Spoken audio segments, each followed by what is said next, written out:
একটি তেজপাতাকে আপনি 3 রাত বালিশের নিচে রেখে ঘুমান। তবে ঘুমাবার কিন্তু কিছু নিয়ম আছে।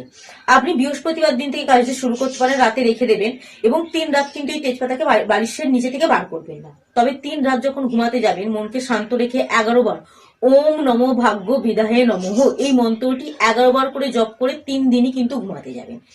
এবার চতুর্থ দিন সকালে আপনি তেজপাতাটিকে বালিশের নিচ থেকে বার করে আগুনে পুড়িয়ে দিয়ে সেই ছাইটিকে হাতের মধ্যে নিয়ে আপনি পূর্ব দিকে বা উত্তর পূর্ব কোণ করে সেই ছাইটিকে উড়িয়ে দেবেন।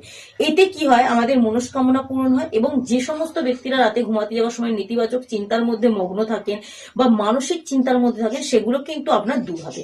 কারণ এই তেজপাতা বালিশের নিচে রাখা মানে কিন্তু আমাদের সাথে মহাবিশ্বের একটা সংযোগ তৈরি হয়, ফলে কিন্তু আমাদের মধ্যে থাকা খারাপ গুণগুলো আস্তে আস্তে দূর হয়।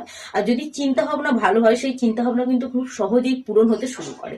ভক্তি এবং বিশ্বাসের সাহায্যে কিন্তু বৃহস্পতিবার দিন থেকে বা যে কোনো দিন থেকে আপনারা শুরু করতে পারেন।